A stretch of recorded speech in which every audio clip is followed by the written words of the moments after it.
Hola amigos, soy Jane y esto es Fincate. Bienvenidos. Welcome. Okay, I have loads to show you today. Not one particular topic, several. This is the new compost bin for the waste that comes from our composting toilet.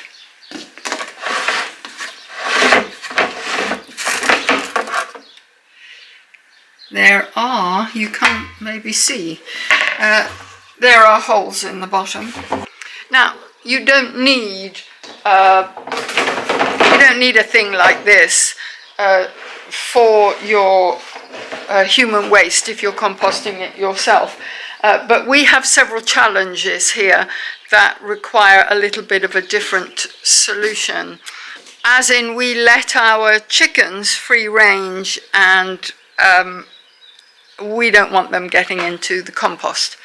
We saw online several different arrangements for that, a lot of which involved pallets and building things, and at the moment Steve just doesn't have time because there is a huge amount of DIY jobs still not finished, so the easiest thing for us was to purchase a container.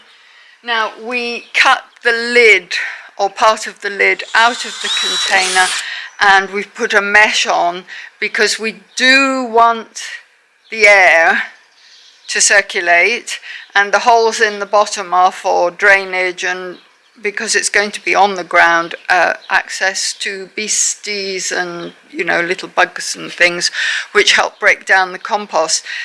The mesh on the top is to stop flies getting in. Shall I take you and show you where we're going to put it?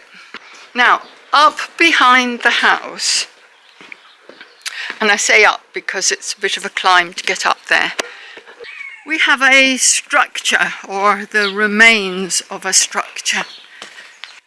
It's a bit of a steep climb.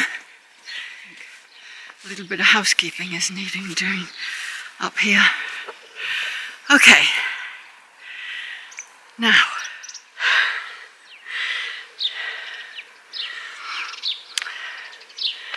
I'm unfit. This here, this stone thing, it's a circle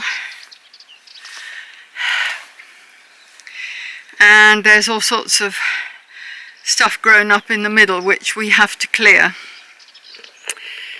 An entrance here. Now this was here when we got here, and at first we thought that it was what they call a choddo, which was a traditional circular house, temporary accommodation, seasonal accommodation for shepherds when they're taking their sheep from one place to the next. Over time, we've sort of realised that it's far too small for that. The choddos were not terribly large, but even for a very small person, it would be difficult to lie down in that, so we don't think that that's what it was for. What we think it is a hide for hunting. Anyway, where was I? Yes, we are going to clear the centre of that and put the composting bin in there. We've had some great rainstorms, and not just quick flash in the pan storms.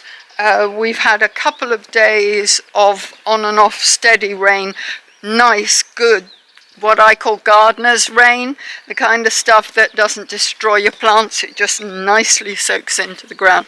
And that, I can tell you, that has been really, really welcome. However, the rain has highlighted an issue. This is the tank where our grey water goes, and also the urine from the composting loo empties into this. And the sides are collapsing. In fact, I need to check how full it is because I've got a wash on and the washing machine empties into this, but it's extremely precarious. Oh yeah, we're fine. And obviously that can't stay like that. So what are we going to do about that? Well, the container is in actual fact collapsing from it's being squashed in. It's not good. It's not good. So the options were a more rigid container, a container that is specifically made for this job rather than this one. We're not going that route. Mostly because the containers specifically made for this are much more expensive. There are people who, now granted they're not putting urine into it, but there are people whose grey water simply empties onto flower beds. And I think that's what we're going to do. Even with the urine going into it, it's so extremely diluted with all the other water that I don't think it's going to be an issue. You have to watch the part 2 of the composting toilet video to get the full story of this particular configuration. But we are going to be doing away with the tank, and it negates the need to be emptying it and constantly checking it to make sure that it's not going to overflow and back up into the bathroom. In other news, for anybody who watched the film about the Courtyard gate and the Courtyard path, the path is finished. The gate has never returned from the metal place, so we still have no gate on here. I have asked the builder who built the wall if he would talk to the metal man and tell him basically if he hasn't finished it, forget it, and we'll look elsewhere. This will be the 3rd time we've had to go and look for a different metal man, and we're getting really pretty cheesed off with this. So our next thought was, here in the village we have a world-renowned sculptor called metal sculptor called Miguel Sanson. He does a lot of municipal art, large structures for roundabout beautification, for putting in parks. He also designs and makes awards. He recently did the National Nurses Award prize thing. I don't know what you call those. Anyway, he also did a metal curtain pole for friends of ours who, because they have these enormous windows, could not find curtain poles to buy anywhere. And at a very reasonable price too. So we thought, well, okay, it's worth a conversation. But we'll see. Our builder is talking to the man who is supposed to be making our gates. Well, he said he would talk to him yesterday afternoon. He may well have forgotten, but we will find out eventually. The path is done,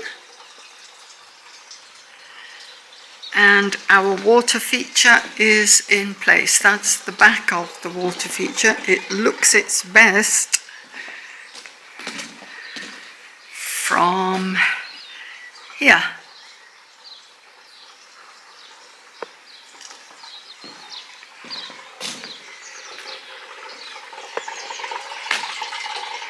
and this is lit up all the time, so when it's on in the evening it's very pretty.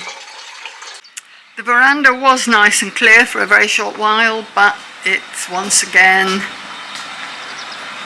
turned into Steve's workshop. And the reason for that, I'll take you inside and show you. This here used to be the bathroom.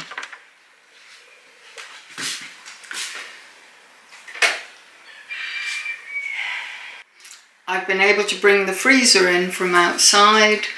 I'm slowly moving stuff from the kitchen, stuff that we don't use very frequently, in here. However, this arrangement is temporary. Down here is where the shower was. That's going to be concreted over to make it level. And Steve is constructing shelving to go in here, and I want some work surface as well. And that means that I have more work surface free, although it's got stuff on it at the moment. That's worm tablets for the cats that they won't eat. We live in the countryside. They're out hunting and catching stuff every day, and they nearly always have worms. It's a constant battle. And can we get them to take the tablets? Can we pin them down and force a tablet down their throats? Well, anybody who's got a cat will know the answer to that one. I think that's it for this week. As always, please hit the like button. It makes a huge difference, really, really does. Subscribe to the channel, that makes an even bigger difference. It's totally free to subscribe. Thank you so much for watching. Hope to see you again soon. Take care. Bye now.